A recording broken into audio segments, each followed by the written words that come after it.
Hello members, this is Aman from Upmost Stocks. We hope that you are doing well. तो जिस stock को हम लोग आज कवर करने वाले हैं स्टॉक एनालिसिस में, इसका नाम है रैलिस इंडिया। इस स्टॉक को हम लोगों ने पहले भी बहुत बार कवर किया है। आज स्टॉक को कवर करने के दो कारण है। पहला कारण तो ये कि स्टॉक ने एक मेजर हर्डल को क्रॉस किया है विच वॉज ऑफ 244.95। स्टॉक की जो आज की क्लोजिंग है दैट इज अराउंड 247.10। तो 244.95 के लेवल पर स्टॉक को मेजर हर्डल था। स्टॉक ने आज इस लेवल को तोड़ भी दिया है और इसके ऊपर क्लोज कर दिया है। दूसरा रीजन स्टॉक को कवर करने का ये है कि स्टॉक ने अपने 1 घंटे के चार्ट पे एक बुलिश फ्लैग पैटर्न की फॉर्मेशन की है और उसका एक मार्जिनल ब्रेकआउट आज दे दिया है। जो ब्रेकआउट प्राइस है that is around 247 rupees, but जो स्टॉक की करंट क्लोजिंग है दैट इज अराउंड 247.10। इसलिए हम कह रहे हैं कि स्टॉक ने मार्जिनल ब्रेकआउट देके आज क्लोजिंग करी है। अगर स्टॉक इस ब्रेकआउट को कंफर्म कर देता है आने वाले दिनों में, यानी कि लगातार 247 की प्राइस के ऊपर क्लोज करता रहता है आने वाले दिनों में, तो जो मैक्सिमम टारगेट अब इस स्टॉक में निकल कर आ रहा है दैट इज अराउंड 262 रुपीज। इस टारगेट को कैलकुलेट करने के लिए आपको दो वैल्यूज को आइडेंटिफाई करना पड़ता है। पहली वैल्यू होगी ब्रेकआउट प्राइस और दूसरी वैल्यू होगी लेंथ ऑफ द पोल। जो फ्लैग का पोल है, यानी कि ये जो आपको डायगोनल लाइन नजर आ रही है, इसकी लेंथ को आपको आइडेंटिफाई करना पड़ता है और ब्रेकआउट प्राइस को आइडेंटिफाई करना पड़ता है। इस केस में जो ब्रेकआउट प्राइस है दैट इज अराउंड 247 रुपीज और जो पोल की लेंथ है दैट इज अराउंड 15 रुपीज। जब आप इन दोनों वैल्यूज को ऐड कर देंगे 247 और 15 को, तो आपको मैक्सिमम टारगेट मिल जाएगा on the upside of 262 rupees. तो टारगेट निकालने के लिए आपको दो वैल्यूज को आइडेंटिफाई करना है, ब्रेकआउट प्राइस को और लेंथ ऑफ दी पोल को। इस केस में जो ब्रेकआउट प्राइस है दैट इज अराउंड 247 रुपीज और जो लेंथ ऑफ दी पोल है दैट इज अराउंड 15 रुपीज। इन दोनों को सम अप कर देने के बाद मैक्सिमम टारगेट निकल कर आ रहा है 262 रुपीज का।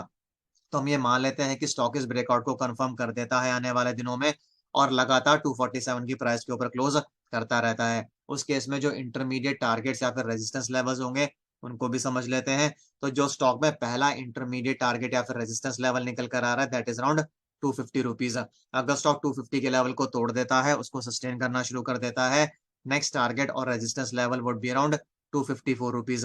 अगर स्टॉक 254 के लेवल को भी तोड़ देता है, उसको भी सस्टेन करना शुरू कर देता है, next target would be around 257 rupees. अगर स्टॉक 257 के लेवल को भी तोड़ देता है, उसको भी सस्टेन करना शुरू कर देता है, नेक्स्ट टारगेट और resistance level would be around 260 rupees. अगर स्टॉक 260 के लेवल को तोड़ देता है, उसको सस्टेन करना शुरू कर देता है, फिर जो मैक्सिमम टारगेट हमने आपको बताया 262 का, वो स्टॉक में कहीं ना कहीं एक्टिवेट हो जाएगा। तो ये जो चारों इंटरमीडिएट टारगेट्स या फिर रेजिस्टेंस लेवल्स है, इसमें से किसी भी लेवल को टच करके स्टॉक वापस नीचे आ सकता है। इंपॉर्टेंट बात यह है कि स्टॉक को ब्रेकआउट कंफर्म कर देने के बाद 247 की प्राइस के नीचे क्लोज नहीं करना है, क्योंकि ये अभी रेजिस्टेंस का काम कर रही थी स्टॉक के लिए 247 की प्राइस। आने वाले टाइम में फिर ये सपोर्ट का काम करेगी। तो ये जो चारों इंटरमीडिएट टारगेट्स आप इनको रेजिस्टेंस लेवल्स भी बोल सकते हैं। अगर स्टॉक एक बार 262 का लेवल तोड़ देता है, उसको सस्टेन करना शुरू कर देता है, फिर जो नेक्स्ट टारगेट इस स्टॉक में निकल कर आ रहा है दैट इज अराउंड 266 रुपीज। अगर स्टॉक 266 का लेवल भी तोड़ देता है, उसको भी सस्टेन करना शुरू कर देता है, फिर जो नेक्स्ट टारगेट इस स्टॉक में निकल कर आ रहा है that is around 270 rupees. But अभी के लिए जो आप मैक्सिमम टारगेट लेकर चलेंगे वो होगा 262 का, प्रोवाइडेड स्टॉक 247 की प्राइस के ऊपर क्लोज करता रहे आने वाले दिनों में, जब तक कि ये 262 का मैक्सिमम टारगेट अचीव नहीं कर लेता है।